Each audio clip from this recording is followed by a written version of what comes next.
Ustedes pueden ver, tenemos diversificación de la enseñanza a través de Alejandra Gómez, impacto de la salud mental en el rendimiento escolar, Dayan Salvatierra, desafío de la inclusión, Carolina Galleguillos, y factores biopsicosociales que intervienen en una sala de convivencia escolar, Carmen Gloria Barra.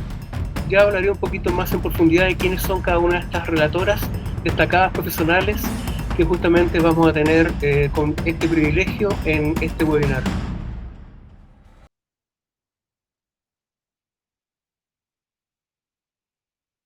Algunas consideraciones, ¿no es cierto?, para que tengamos claro en este proceso. Por favor, les solicito, a pesar que ya todos lo saben, mantener sus micrófonos apagados y en el caso de las relatoras, cuando les toque participar, pueden encenderlo, ¿ya? Al finalizar la ronda de presentaciones, vamos a tener justamente preguntas desde los participantes como invitados, y les invitamos a ellos justamente y a ellas que escriban sus preguntas en el chat para que podamos ver de entre todas ellas cuál vamos a ir justamente repartiendo para las respuestas pertinentes de nuestras relatoras, ¿ya? Bueno, ¿quién va a partir? ¿No es cierto? Alejandra Gómez, que es además educadora diferencial, psicopedagoga, magíster en educación. Ella además es una educadora, ¿no es cierto?, diferencial, que tiene esta mención en discapacidad intelectual, dificultades específicas del aprendizaje, trastornos de la audición y el lenguaje. Junto con ser educadora diferencial, como mencionaba anteriormente, es psicopedagoga, mediadora y rehabilitadora del aprendizaje. Tiene un magíster en educación de la Universidad de Concepción y actualmente ejerce libremente la profesión enfocada en personas TEA y con síndrome de Down, que nos va a presentar la diversificación, ¿no es cierto?, de la enseñanza. Bienvenida, Alejandra, que te vaya muy bien. Hola, buenas tardes a todos. Bueno, el tema que hoy quiero ofrecerles, que quiero presentarles, está relacionado con la diversificación de la enseñanza, como bien decía Robert. Y cuando escuchamos la diversificación de la enseñanza, inmediatamente pensamos en estudiantes con alguna necesidad educativa especial. Y la verdad es que sí, que este pensamiento es muy acertado desde el punto de vista en que nosotros comenzamos a hablar de la diversificación de la enseñanza en el minuto en que nos dimos cuenta o nos hicimos conscientes de que habían estudiantes que no aprendían de la misma manera que los otros. Pero también hay una trampa en esto, y que es esa trampa de pensar que diversificar la enseñanza implica atender solo las necesidades educativas de algunos estudiantes. Lo digo de esta manera porque finalmente lo que hacemos cuando diversificamos la enseñanza es atender a las necesidades de todos los alumnos del aula. Y esto lo hacemos a través de distintos apoyos, de distintas ayudas que finalmente demandan principalmente los estudiantes que tienen necesidades educativas especiales, pero que estas ayudas también implican que sean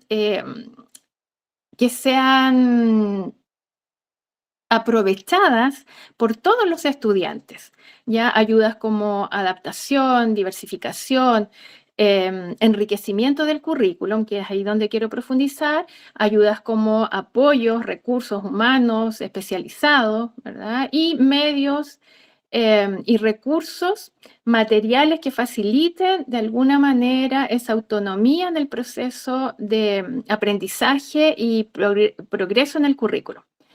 Ahora, en relación a la adaptación, diversificación y enriquecimiento del currículum, nosotros tenemos también, y me imagino que ustedes también lo saben, que a partir de las últimas leyes, de los últimos decretos educativos, tenemos ciertas garantías para poder enriquecer este currículum.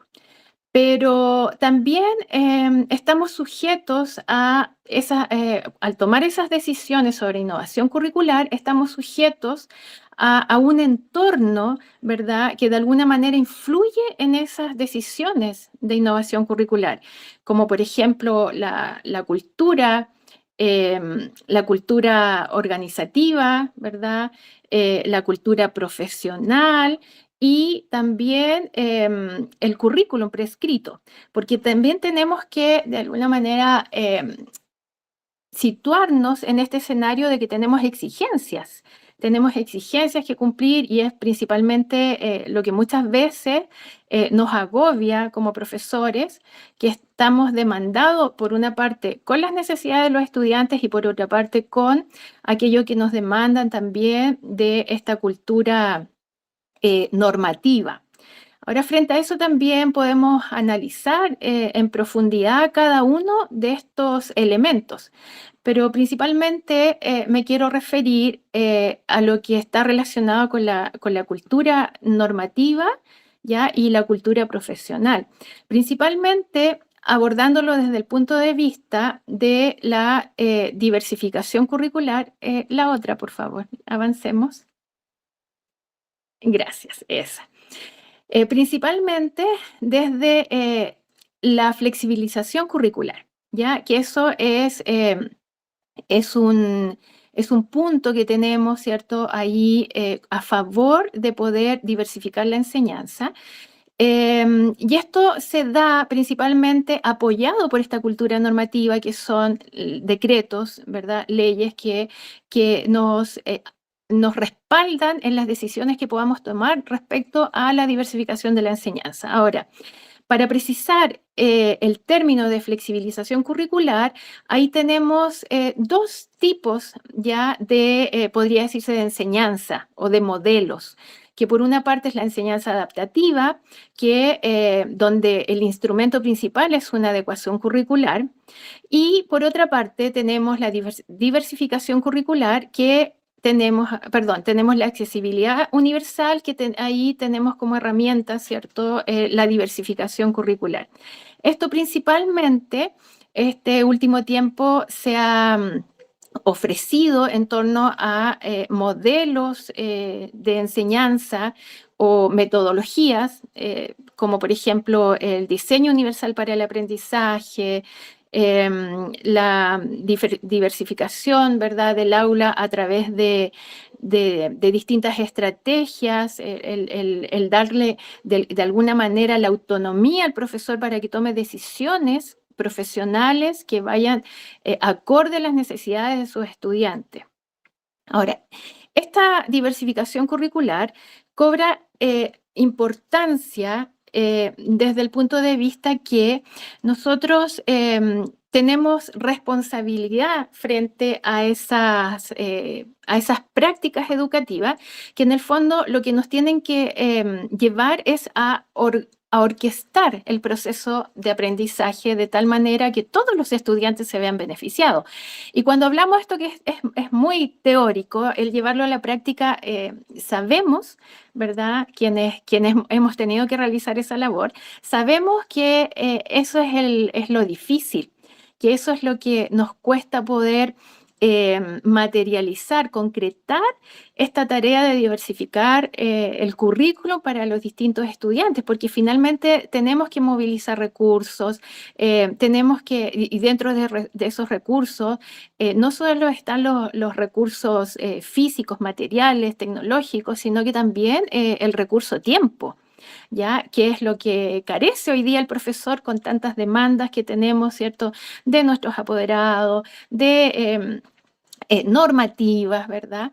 Entonces, la pregunta hoy día es, y que lo he escuchado de muchos colegas, la pregunta es, ¿cómo hacemos esta diversificación curricular atendiendo a todos los estudiantes que presentan necesidades educativas y a los que tienen necesidades comunes en el tiempo que tenemos, en el tiempo que disponemos, que sabemos que es poco?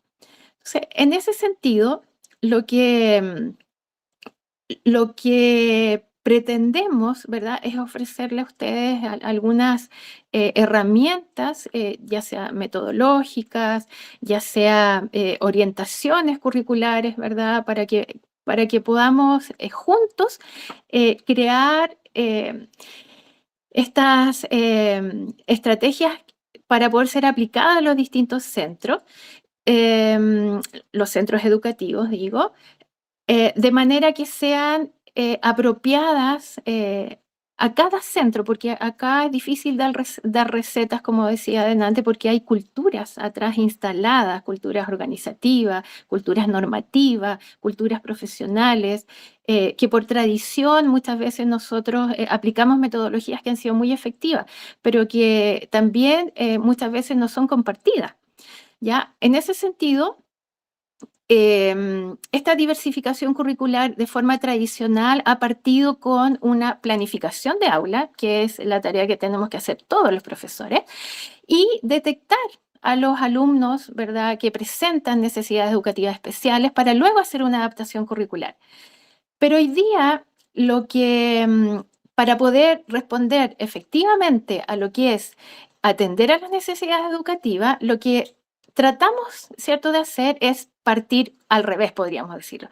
Hacer una evaluación de competencias curriculares primero, para detectar a los estudiantes, ¿cierto?, a los alumnos que presentan necesidades educativas especiales, y luego hacer una planificación de aula que sea coherente a esta normativa, que sea coherente a la cultura, ¿verdad?, del establecimiento, y que finalmente, si hay, aún con todas estas decisiones, con toda esta innovación curricular, si hay alumnos que aún así no están aprendiendo, que puedan tener como herramienta esta adaptación curricular, ¿verdad?, como una segunda estrategia de diversificación curricular.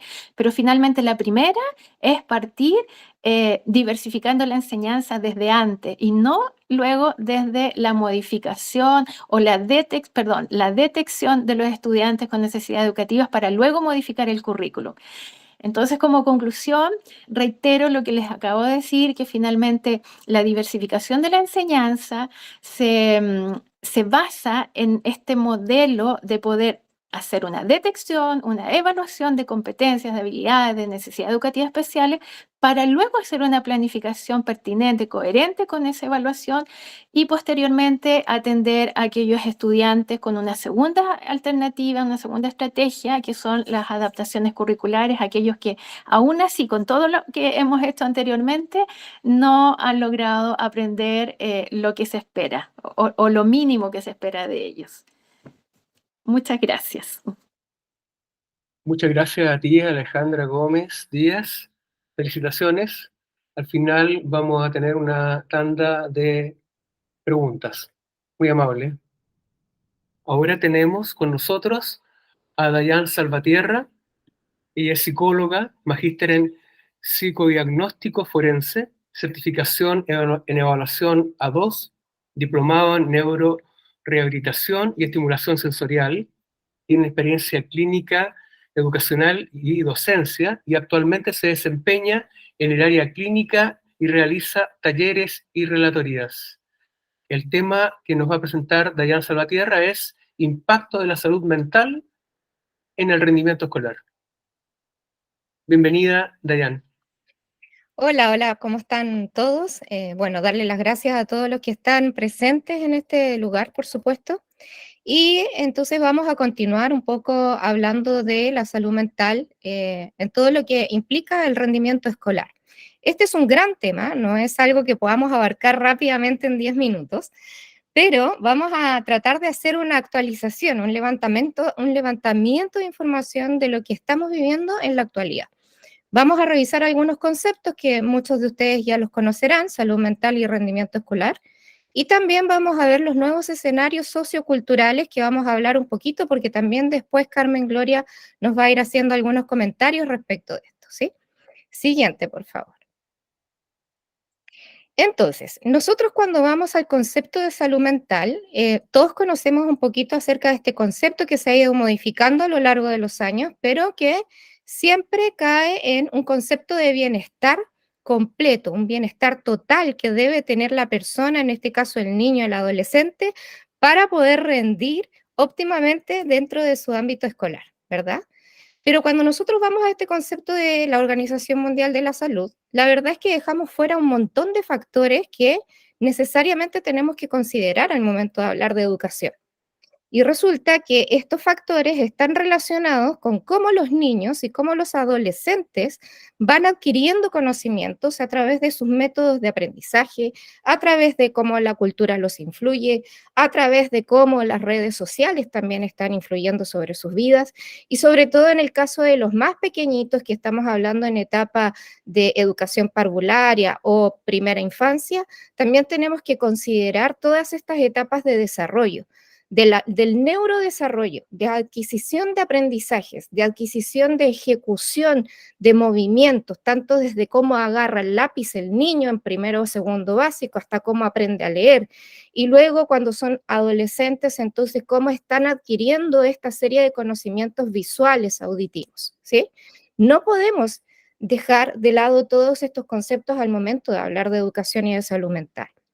Algunos indicadores de salud mental, entonces, el verdadero desafío es cómo poner estos indicadores de salud mental en coordinación, en concordancia, en rodamiento con esto que es el rendimiento escolar.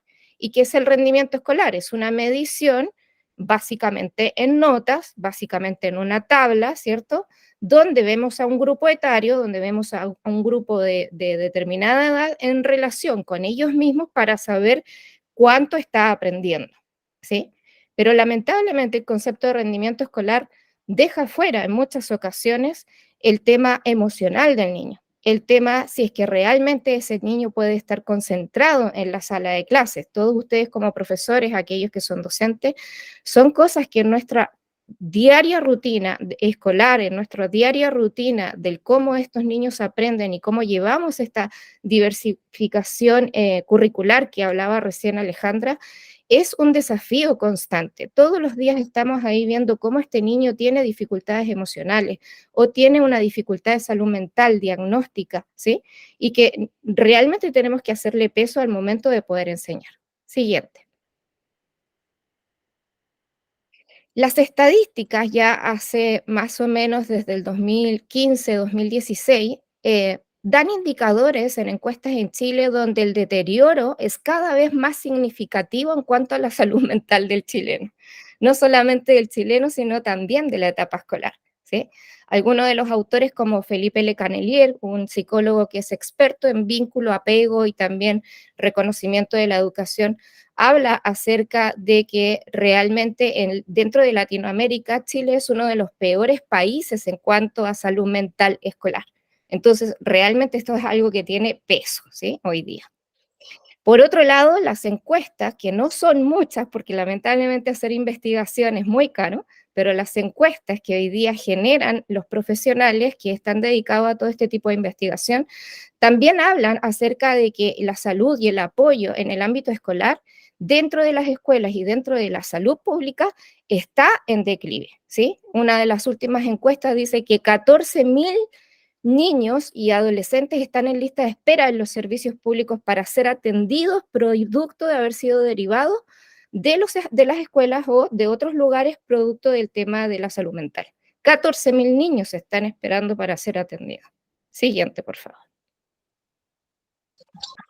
Cuando nosotros vamos un poquito más allá, vemos en la UNICEF, por ejemplo, a estos grupos entre 0 y 19 años que, producto de los efectos de pospandemia, ¿sí?, que fue un gran tema también y que hoy día también estamos viendo el resultado de eso, hay un aumento en la depresión, en el miedo, en la ansiedad, en la ira y la irritabilidad de los niños y los adolescentes. Hay mayor negatividad. Los trastornos de conducta y también las adicciones en el caso de los adolescentes subieron y hoy día es una realidad que también como docentes y en el ámbito de la salud estamos enfrentando. Siguiente, continuemos, por favor. Los estudios, algunos estudios que no están publicados todavía hablan de que la etapa entre 10 y 18 años hoy día han aumentado las depresiones en un 50%, ¿sí? Junto a eso los intentos de suicidio y cortes también, autolesiones. La ansiedad ha aumentado en un 56% y el estrés en un 38%. Estos son todas cifras post pandemia. Siguiente. Los diagnósticos a los cuales generalmente dentro de la escuela uno logra presenciar, evidenciar ya hace bastantes años atrás, eran muy frecuentes relacionados con la hiperactividad, con el déficit atencional. Los profesores estábamos acostumbrados a escuchar que dentro de nuestras salas de clase hubiesen 2 o 3 niños, ¿sí?, con este tipo de diagnóstico. Algunos que se escapaban un poquito de la línea, trastornos oposicionistas desafiantes, trastornos conductuales, pero hoy día, además a eso, se agrega una gran cantidad de niños que está con una fobia social, una fobia escolar, con ansiedad generalizada, con el aumento de la agresividad, y a eso también hay que sumarle el aumento de o el sobrediagnóstico que está ocurriendo hoy día con todo lo que es el autismo, ¿verdad? En los niños, sobre todo, entre 1 y 10 años hay un aumento considerable de diagnósticos de autismo. Siguiente, por favor. Dentro de esto también entonces hablábamos de que muchas veces no se considera la salud emocional y mental de los propios docentes. Yo de aquella época que estaba en psicología en escuelas, en colegio, siempre se conversaba acerca de la salud emocional de los docentes que estaban dentro de las salas de clase.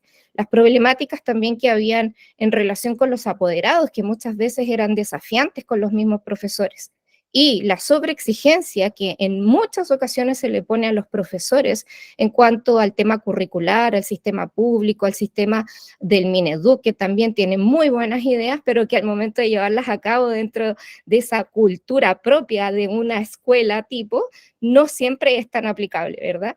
Y entonces hoy día, post pandemia, también la pandemia vino a aumentar todos los diagnósticos también en la parte profesional docente. Muchas personas están con ansiedad generalizada, con depresiones, con burnout, también con síntomas de despersonalización, que eso es para hablarlo un poquito más profundo en otro momento. Dolores crónicos por todo el cuerpo, muchos están siendo detectados con fibromialgias, ¿sí? Trastornos del sueño y todo lo que está relacionado también con el acoso laboral, que es algo que hoy día se ve muchísimo, ¿sí? Siguiente, por favor. Y aquí entonces tenemos todo un escenario sociocultural que tenemos que hacerle frente en cuanto a salud mental. Ya hablamos de los diagnósticos, hablamos de lo que dicen las encuestas y tenemos que unificar necesariamente también lo que ha pasado en términos de leyes, ¿no?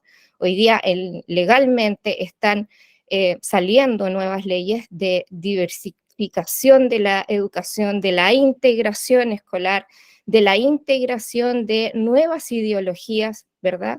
De la integración de todo un sistema de migración que se ha producido en estos últimos años también en Chile, que hay que considerarlo dentro del sistema educativo.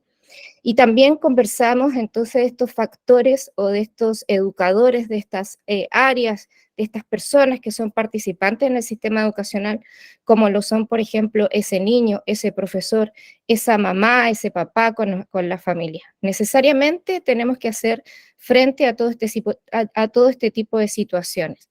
Pensaba, por ejemplo, el otro día en un chiquitito que había llegado al colegio y que le pedía a su profesor que le tratara de explicar, por ejemplo, por qué él tenía 2 mamás, ¿sí? ¿Por qué era que él tenía 2 mamás y no tenía, por ejemplo, una mamá y un papá como lo tenían el resto de los niños? Un pequeñito de educación parvularia que no estaba entendiendo esta situación, ¿sí? Y que hoy día son cada vez más frecuentes y van a ser cada vez más frecuentes también, ¿sí? Más allá de lo que podamos pensar en juicios de valores, son cosas frecuentes y tenemos que, como docentes, como profesionales de la salud, ir integrando cada una de estas cosas, ¿verdad? Como conclusiones, entonces podemos determinar que es un desafío cada vez mayor lo que se está imponiendo a nivel social y cultural, educacional. Nosotros tenemos que empezar a tomar nuevas iniciativas, ¿sí? Pienso que esto es algo muy personal y es algo que cada escuela debe integrar y debe comenzar a hacer desde su propia cultura, desde su propia fuente, porque no podemos comenzar o esperar que esto venga desde una jerarquía desde arriba hacia abajo, ¿no? Durante muchos años el sistema educacional ha sido una gran temática política, cultural, social en Chile.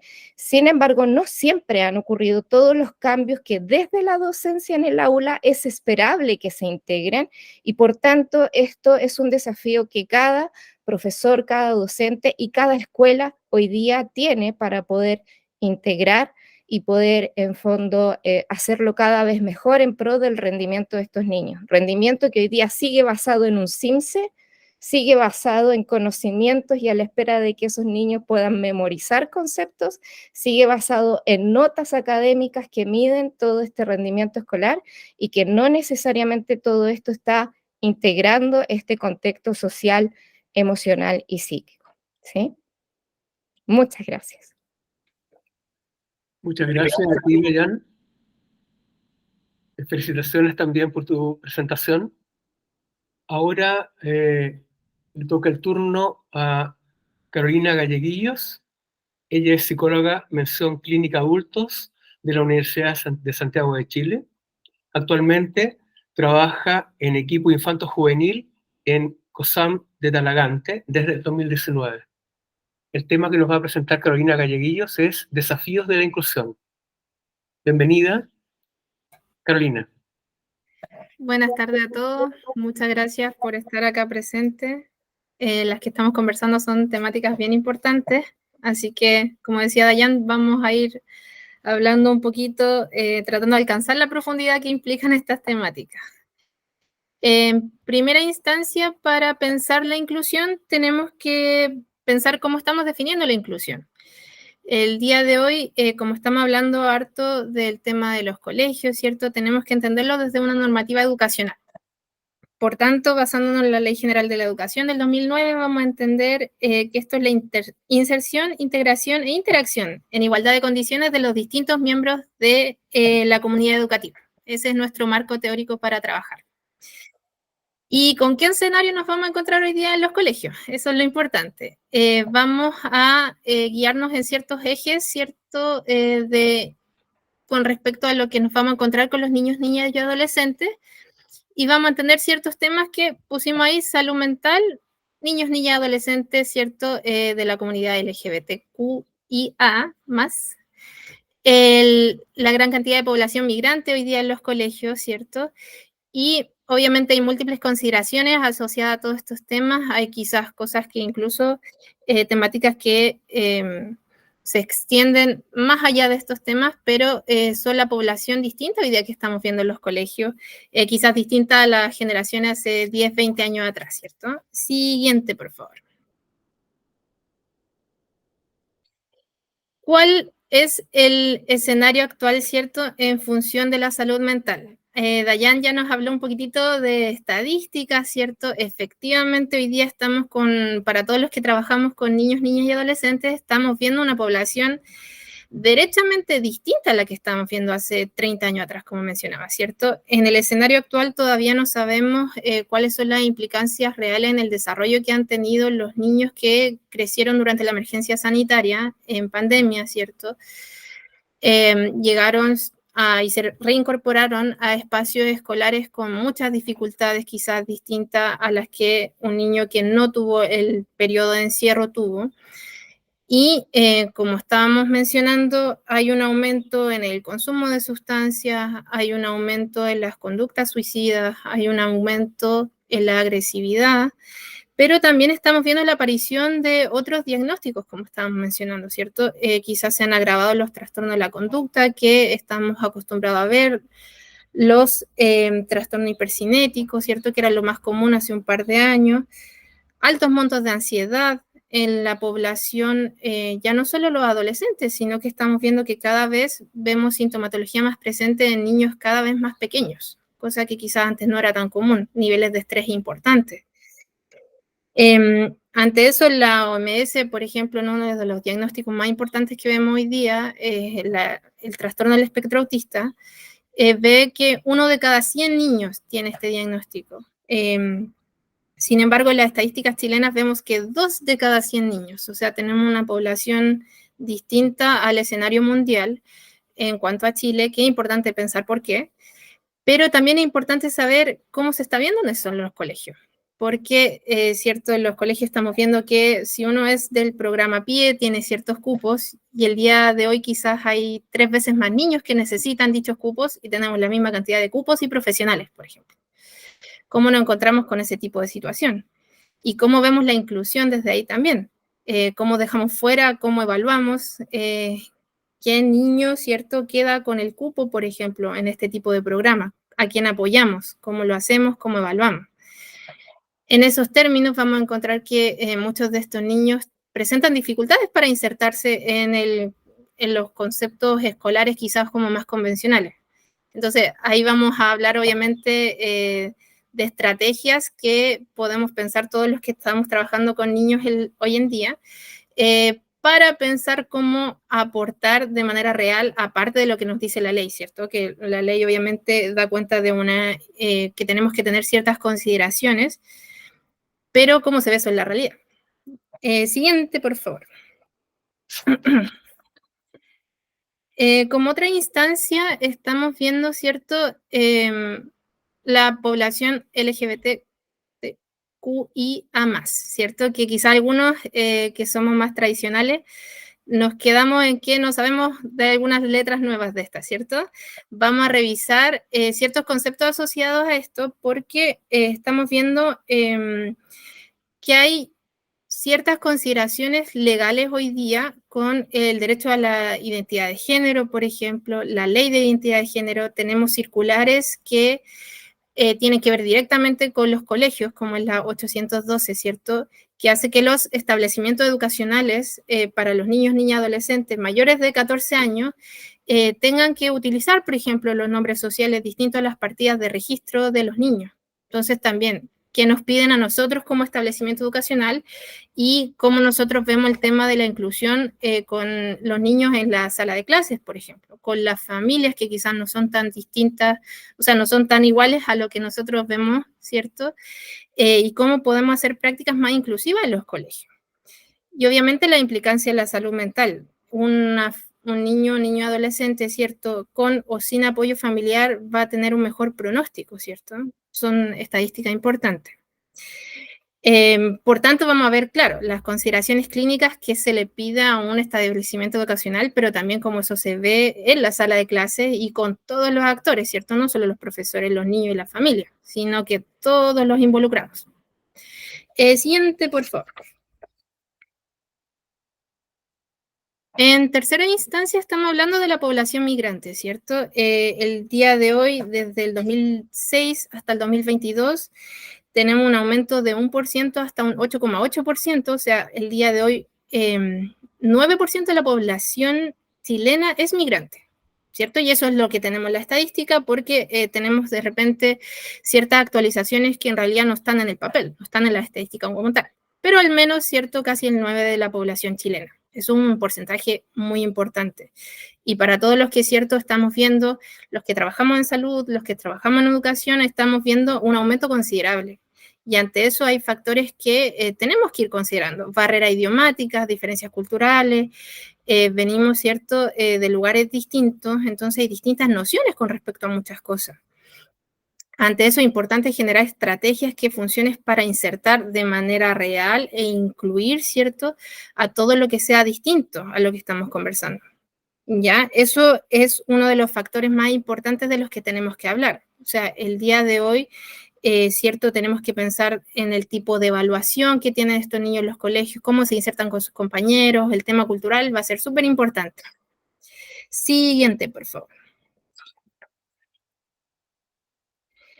Como mencionaba anteriormente, tenemos bastantes estadísticas, algunas las mencioné yo, las otras relatoras, ¿cierto?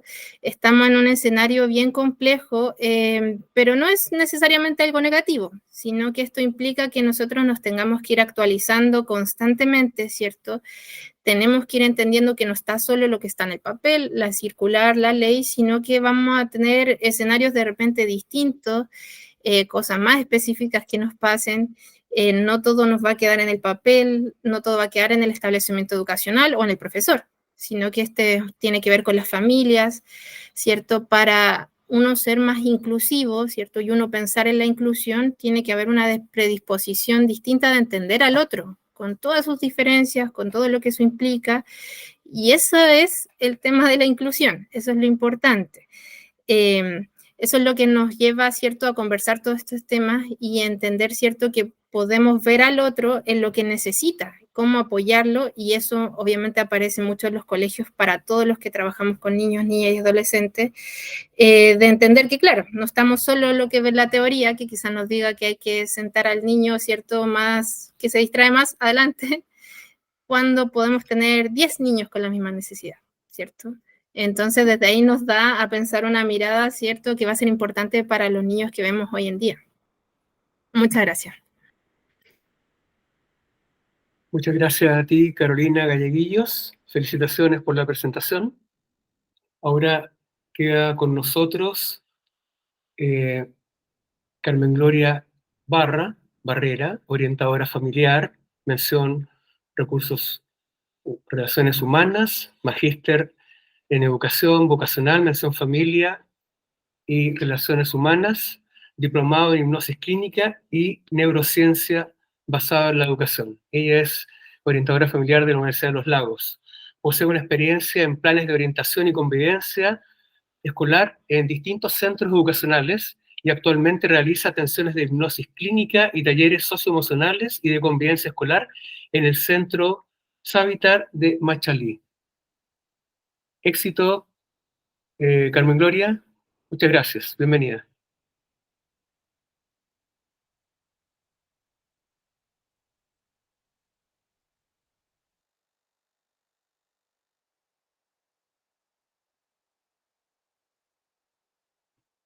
Carmen Gloria. Ahí sí, creo que algo pasó con internet. Un gusto estar aquí y compartir con ustedes. Bueno, yo en el área de orientación he participado mucho, he trabajado en estos colegios y convivencia escolar, así que por ahí hay hartos temas, ¿cierto?, que van a redundar un poquito, pero creo que vamos a llegar al objetivo que lo que queremos es poder entregarle a ustedes una visión integral de cómo se puede articular con un equipo multidisciplinario. Y ese equipo multidisciplinario no solamente quiere decir la psicóloga, la educadora diferencial, terapeuta ocupacional, etcétera, sino que tiene que ver con todo el conjunto, ¿cierto? En este caso sería de los asistentes de la educación, de los docentes, etcétera. Entonces hoy día hay factores biopsicosociales que intervienen en la convivencia escolar. La convivencia escolar es un concepto que nos movió mucho desde el 2010, donde se entendió que había que hacerse cargo de que teníamos que ocuparnos de estas relaciones humanas. Ahora, para lograr esto, hay factores preponderantes que tenemos que tener muy presentes. El primero, factor biológico. Nosotros no podemos esperar siempre pensar que un niño, ¿cierto?, tiene problemas a lo mejor de un déficit de atención solamente, que son los más comunes, o también un factor de salud mental, que también después lo voy a nombrar, sino que a veces hay otros problemas orgánicos, ¿ya? Entonces, la labor importante de este equipo que se va a encargar, que lo voy a nombrar más adelante, que tiene que ver con la convivencia escolar, pero también con el área socioemocional, es poder guiar y llevar a la familia a entender que hay una integralidad. Y la integralidad refiere también que hay un factor biológico que puede estar ocurriendo en el educando, pero también puede ser en un docente, y que tiene que ver con un desequilibrio químico, por ejemplo. Pueden haber problemas hormonales, etcétera. También tenemos los factores psicológicos que ya los habló claramente Dayan, ¿cierto? Que hoy día está muy en boga y que lamentablemente tenemos muy malas noticias con respecto a nuestra salud mental. Pero que todo esto más también les voy a mencionar cómo podemos ir orientándonos a que esto vaya en equilibrio. Y los factores sociales, ¿cierto? El factor social tiene que ver inmediatamente con mi entorno, con lo más micro que es nuestra familia, lo más macro que tiene que ver con el colegio y con otras redes. Continuar. La convivencia escolar es una tarea de toda la comunidad educativa. No es por separado, todo va junto. Continúa, por favor. todo va junto. Es importante tanto el docente como el apoderado, etcétera, así lo han nombrado anteriormente, ¿cierto? Dayan, la Ale, también Carolina. El año 2010 surge este concepto sobre la violencia escolar y también de convivencia escolar. Y se dice que se entenderá por una buena convivencia escolar la coexistencia armónica de los miembros de la comunidad educativa, que supone una interrelación positiva entre ellos y permite el adecuado cumplimiento de objetivos educativos en un clima que propicia el desarrollo integral de los estudiantes. Y aquí me detengo en integral, tiene que ver con esta parte biopsicosocial. Esa es la integralidad. El ministerio habla constantemente de la integralidad. De hecho, en otros textos ellos señalan inclusive de la parte espiritual del educando. Continúa.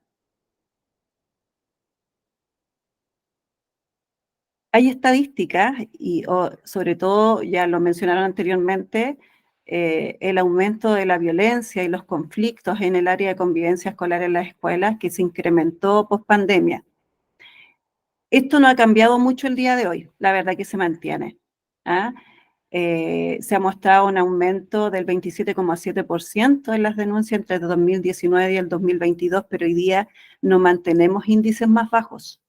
Eso es lo alarmante porque podemos pensar, porque cuando pasó la pandemia y comenzamos a reingresar a la escuela, se aplicaron algunos talleres socioemocionales que el Ministerio de Educación le pidió a las escuelas, pero esto no generó un impacto tan relevante.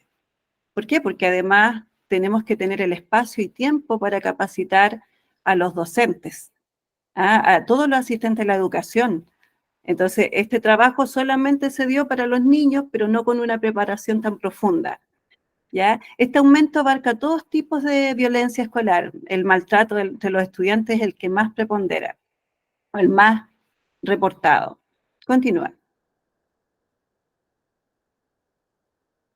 La región metropolitana concentra la mayor cantidad, pero también esto se explica por el número, ¿cierto? Geográficamente hay mayor cantidad de habitantes. 39%, seguida Valparaíso el 12% y Biobío el 7%. El bullying, la violencia física, emocional y cibernética son las principales. Es impresionante el bullying cibernético, es algo realmente que genera una violencia a un nivel de muy poco control. Me ha tocado en distintos colegios, en distintas escuelas, ver cómo se ocasiona un deterioro a nivel de curso debido a esto. Continúa.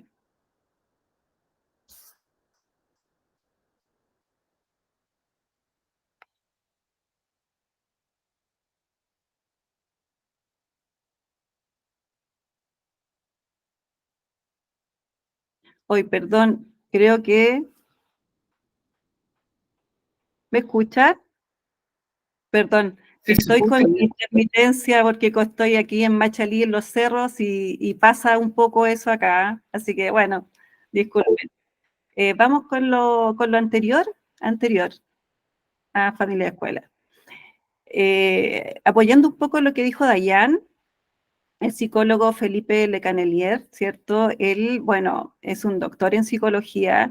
Él hizo un estudio el año 2010 y ya en ese año se habló de la emocionalidad negativa que tenían los niños, ¿no? Se hizo un estudio como con 23 países, inclusive algunos europeos. Y Chile, después de los países posguerra, lideramos el segundo lugar de la mayor emocionalidad negativa en los estudiantes, pero principalmente de un grupo de niños preescolar. Entonces ya habían cifras alarmantes desde el 2010 y recién hoy día nos estamos ocupando de algo que se viene arrastrando. Y esta investigación habla de que son niños que presentan altos niveles de lo que él llama síndrome internalizante. ¿Por qué es importante brevemente esto? Síndrome internalizante tiene que ver mucho con el factor familiar, cultural, porque En Chile se evidencia, hoy día no tanto, pero la verdad que yo creo que todavía nos quedan rasgos, sesgos, de que somos muy castigadores con los niños. No los dejamos opinar libremente. ¿Ya? Por eso aquí la familia y la escuela es sumamente importante. Ya hablo aquí, voy a ser un poco autorreferente, pero he tenido la experiencia como orientadora de escuela y de convivencia escolar, cómo el poder incluir a la familia, el llegar a la familia nos permite realmente tener estrategias de mucha calidad para que logremos un equilibrio en la convivencia escolar. ¿Ya? La sociedad actual ha tenido cambio en su desarrollo tecnológico, ya lo hablaron anteriormente, la globalización. En las dos instituciones educativas más importantes ha afectado esto, la familia y la escuela. ¿Ya? Entonces aquí el rol de nosotros de acercar a esta familia, de darle un poquito, un tips de cómo ayudarlo para que podamos en conjunto poder contribuir a esta convivencia escolar, es maravilloso. Por eso las redes de apoyo que puede un colegio gestionar, no desligarse, sino que decir, oye, no, llévalo al psicólogo, llévalo al psiquiatra, no desligarse, sino que establecer redes de apoyo, porque hoy día el tiempo de los padres que trabajan no es tan amplio, y uno lo puede evidenciar así como los que somos papá, mamá. Entonces, el poder hoy día otorgarles redes de apoyo que nosotros podamos prestar, ya sea externa, pero también directamente con los docentes, el personal escolar, con capacitación, las familias, compañeros de grupo, estudiantes, porque todos podemos colaborar. Hay algunos aquí que saben, sobre todo los pedagogos, ¿cierto?, que podemos generar estrategias dentro de la sala de clases para que también sean grupos de apoyo, ¿cierto?, en una asignatura, etcétera. Psicólogos, orientadores, como dije anteriormente, el grupo multidisciplinario somos todos, ¿ya? Y obviamente con todo esto los programas de convivencia escolar. Entonces, ¿qué significa tener estas redes de apoyo funcionando bien, entendiendo que todos necesitamos ser capacitados? Va a permitir prevenir más los conflictos. No, el conflicto siempre va a existir, ¿ya? Recordemos que el problema es una oportunidad de cambio. Mejora el clima escolar y desarrolla también la parte emocional. Continúa. Y en conclusión, el convivir de una manera sana significa ocuparnos del equilibrio biopsicosocial, totalmente. En la escuela hoy día se ha transformado como en la segunda casa de los niños. Tenemos 7 horas los alumnos en la sala de clase. Entonces, hoy día podemos decir, no es nuestra función, pero la verdad que no es así. Tenemos una obligación porque ya están los niños con nosotros. Son 7 horas. Por lo tanto, es importante, es un momento de innovar. Nosotros como 4.0 Business Group podemos ofrecer, mejorar, por ejemplo, el PME, que es el plan de mejoramiento educacional. Todos los años las escuelas, ¿cierto?, ustedes lo saben, hacen una evaluación del PME, pero generalmente son para cumplir algunas estrategias o algunos valores que nos pide, ¿cierto?, el ministerio. Pero hoy día se puede hacer a conciencia, porque la idea es que este PME y el manual de convivencia vayan en conjunto y que puedan permitir cambios sustanciales, que puedan permanecer en el tiempo. Y eso va a generar realmente que la convivencia escolar sea un aporte en los resultados. Muchas gracias. Muchas gracias a ti, Carmen Gloria Barra. Felicitaciones por la presentación. Efectivamente, ahora tenemos un espacio de preguntas. Me imagino que ya han estado enviando sus preguntas al chat para que podamos ver de entre todas ellas algunas dirigidas a nuestras relatoras.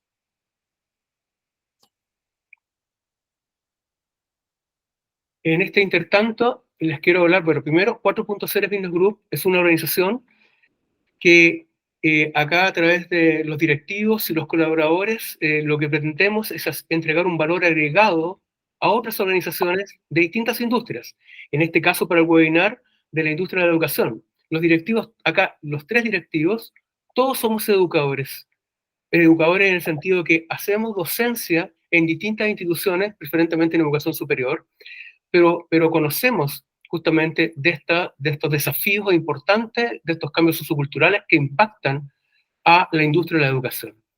Con respecto a las inscripciones abiertas que tenemos para nuestras próximas actividades, les puedo comentar que tenemos un curso de inteligencia artificial de Microsoft Copilot, que es uno de los tantos, ¿no es cierto?, instrumentos, herramientas que hoy día están ahí a la mano, pero que la gran mayoría todavía no domina, no maneja e incluso algunos no conocen, para facilitarnos la vida, pero que permite que actúe en forma complementaria con todas las características, habilidades, conocimientos y capacidades de cada persona como ser humano. Así que los dejo invitados para que se vayan inscribiendo, vayan viendo en nuestras redes sociales, en nuestra página web, en qué consiste este curso, con un profesional muy destacado, ¿no es cierto?, con el que ustedes pueden justamente profundizar en esta herramienta que de aquí en adelante, me refiero a la inteligencia artificial, va a dominar muchas dimensiones de la vida, de las empresas, de las escuelas, de las personas. Además, también les quiero mencionar que ya tenemos pensado y estamos orientando un curso, taller potente, con un abogado muy capacitado en la temática que tiene que ver con la ley Karim. Una ley que viene a justamente a modificar o a regular las conductas dentro de las organizaciones y que es fundamental para lograr climas laborales y organizacionales que permitan a todas las empresas de cualquier tipo de industria cumplir sus objetivos. Así que también les invito a revisar nuestro Instagram, nuestro LinkedIn, nuestro canal de YouTube y nuestra página web. Agradezco además a todos los que se han unido, a los que han justamente aceptado la invitación, y veamos ahora este espacio de preguntas para nuestras destacadas relatoras, a ver cómo nos iluminan en cada una de las temáticas específicas que han presentado frente a nosotros en este webinar. Muchas gracias de antemano.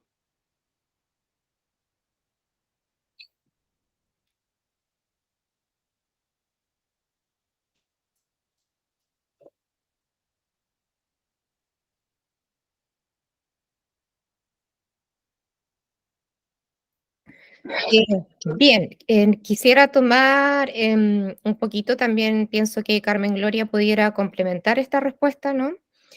Sobre esta pregunta del cómo podemos ayudar a estos estudiantes que que se tratan constantemente con grosería.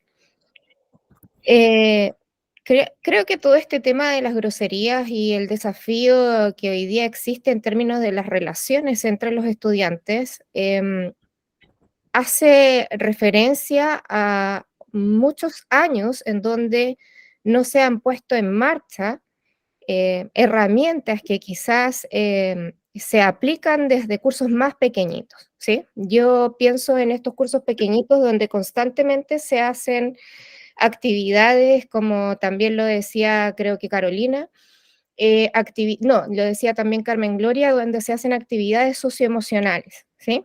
Desde muy pequeñitos en las escuelas se hacen actividades socioemocionales, hay una gran puesta en marcha tanto de prevención como de intervención del plan de convivencia escolar. Y sin embargo, a lo largo de que los chiquillos van creciendo y van estando en niveles más superiores en la educación, muchos de estos programas socioemocionales se van dejando de lado en pro del conocimiento académico, en pro de la preparación de la prueba universitaria, por supuesto. Y pienso que hoy está muy relacionado con cómo nosotros como docentes, como profesores, como agentes del ámbito escolar, vamos potenciando estas ayudas de conocimiento socioemocional.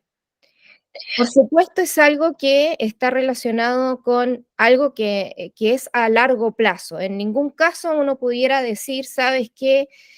voy a poner un mecanismo de castigo dentro del colegio, dentro de la escuela, dentro del aula, cosa de que si este niño dice una grosería tiene que dar 1.000 pesos, por ejemplo, ¿sí? Que sería una buena motivación, ¿no? Que cada niño que diga una grosería dentro de la sala de clase pueda donar o tener 500 pesos, 100 pesos, y aplicar una ley más como de motivación de causa-efecto, por decirlo de alguna manera. Pero lamentablemente no podemos apelar a ese tipo de cosas porque lógicamente son antipedagógicas, son antiemocionales, lógicamente no se puede apelar a una ayuda familiar de ese estilo. Entonces, esto es algo que nosotros necesitamos abarcar no solamente desde los niños, desde los adolescentes, en este caso, pequeñitos, que también muchas veces se trata con mucha grosería, ¿no? Pero en los cursos más pequeñitos quizás todavía hay una autoridad muy fuerte de parte del docente donde hay una llamada de atención y que el niño puede lograr comprender que eso no es algo replicable, repetitivo. Sin embargo, en los adolescentes esto es algo ya bastante habitual, ¿sí? Y por tanto es necesario aplicar todos estos niveles de relaciones interpersonales, ayudas sociales y talleres emocionales donde podamos brindar un espacio de contención, pero también de poder gestionar y hablar junto con estos cursos, estos adolescentes, sobre estas dificultades de, sobre todo, poder entender que cuando nosotros tratamos con groserías, tratamos con faltas de respeto y es porque utilizamos la grosería porque no tenemos mucho más vocabulario para decir. Es decir, una persona que utiliza una grosería es porque no tiene más sinónimos, ni más sustantivos, ni más conceptos que puedan referirse a las personas. Y por lo tanto, eso también es brindar una ayuda sobre la lingüística, sobre el tipo de relación que fundamentamos con los demás. Quizás Carmen Gloria también ahí pueda ayudarnos con esto, pero principalmente yo apelo al taller de las habilidades socioemocionales, que es algo que nosotros tenemos que implementar urgentemente dentro de las salas de clase. Perfecto, Dayan, muchas gracias. Carmen Gloria, quizás quieras intervenir. Sí, por supuesto. Estoy muy de acuerdo con lo que dice Dayan. La intervención socioemocional, por ejemplo, en la clase de orientación, se pueden generar, es muy rico el fruto que se puede generar. Sé que es 1 hora, pero se puede hoy día establecer una periodicidad, ¿cierto?, de sesiones en una clase de orientación donde podamos abarcar desde el lenguaje hasta la comunicación, por ejemplo, verbal y no verbal, etcétera, ¿cierto? Ahora, el plan de convivencia escolar es principal. Lo que tenemos nosotros como protocolos es sumamente importante establecer si es que va a haber una sanción formativa, porque hoy día hablamos de sanciones formativas, no punitivas, como dio el ejemplo de Dayan, ¿cierto? No podemos hacer un trueque, o sea, yo te voy a dar esto a cambio de que tú no digas más groserías. No, la idea aquí es llevar a la reflexión, de que el niño logre entender el por qué una grosería puede generar daño, por ejemplo, y de dónde parte, cuál es la motivación, por qué sucede. Pero sí o sí, dentro del manual, también debe estar estipulado claramente. Entonces va a haber un protocolo y el docente va a saber de inmediato qué es lo que debe hacer cuando pasó esto. A este niño le dijo un garabato al amigo, ¿qué es lo que tengo que hacer? Sí, que eso lo soluciona el docente en la sala, si bien lo derivo, por ejemplo, a inspectoría o con alguna psicóloga o la orientadora, etcétera. Eso.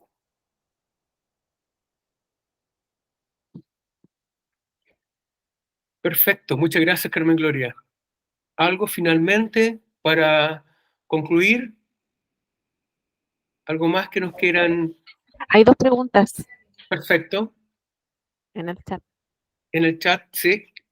Veamos. Para Carolina, ¿cuál es la mejor estrategia para que él o los padres se involucren en la educación de los niños?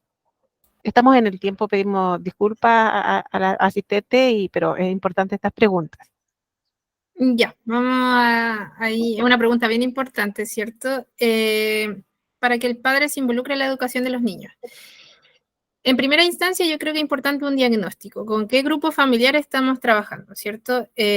Precisamente quién es el apoderado, pero quién vive con el niño. De repente el apoderado o la persona que vemos que va a buscar al niño, ¿cierto? Que asiste con el niño, vive o no en la casa, por ejemplo. Partir desde ahí, ¿cierto? No siempre son los padres, de repente hay un abuelo, hay un tío, ¿cierto? Preguntar y adentrarse en quién es este niño, ¿cierto? Con quién vive y con quién se involucra.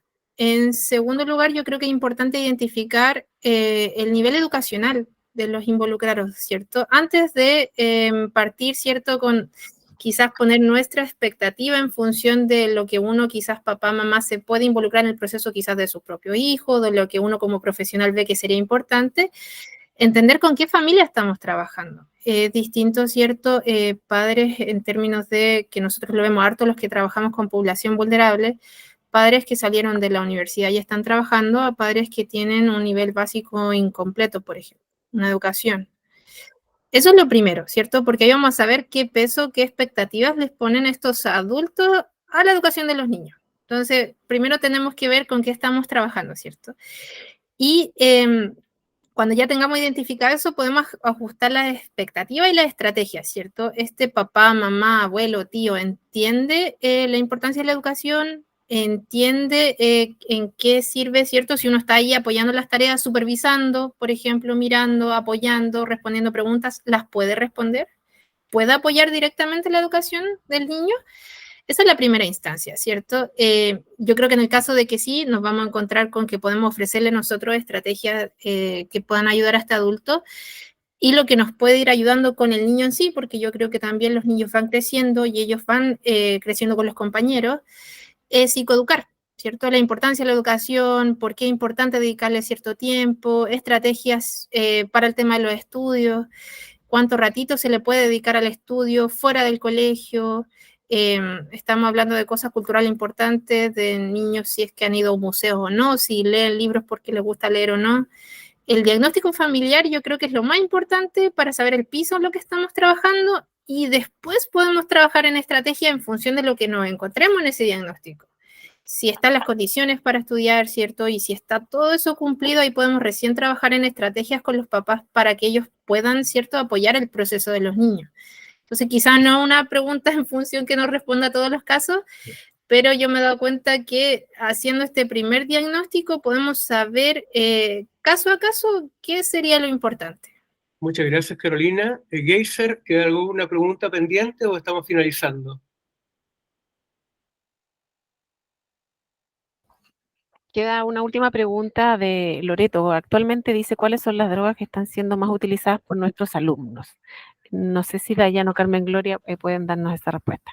Sí, sí podría también, sí. Bueno, hoy día ha cambiado mucho el consumo en relación a hace 10 años atrás. Hoy día tenemos más tempranamente el consumo especialmente de marihuana, que ya los alumnos en séptimo básico, inclusive sexto, comienzan a consumir. Es el más alto consumo y también tenemos el clonazepam, como hablan de ellos de los clonados, que también ha estado muy en boga, pero esto se da también porque es un medicamento que es de muy fácil uso, adquirirlo, es decir, porque o la mamá lo usa o el papá, o también, bueno, hoy día también está en venta, lo venden ilícitamente. Pero principalmente es porque tienen acceso, porque ven también que los papás lo consumen. Y obviamente esto tiene que ver con un factor emocional, de todas maneras. ¿Ya? Por eso es tan importante, voy a detener un poquito nomás, que antes había puesto yo acá el análisis FODA. Creo que uno tiene que analizar la fortaleza y las debilidades de todos los cursos. Hay mucho que ver, porque en el tema de la droga podemos ver que en un curso no hay casi consumo, que pueden ser paralelos, es decir, quinto básico, quinto B y quinto A. Y el quinto B tiene un 50% o un 30% de consumo y el otro no tiene nada, o un 5%. Entonces tenemos que estar muy atentos al comportamiento del grupo, ¿ya? Pero esas son las dos drogas que por lo menos hoy día se usan más. Y las más duras están empezando a entrar ya también, que son en la enseñanza media. También. Muchas gracias, Carmen Gloria. Creo que estaríamos finalizando. ¿Hay alguna intervención final, algo por el estilo? ¿Un aporte final? ¿Estamos bien? para agradecer a todas nuestras relatoras. ¿Sí?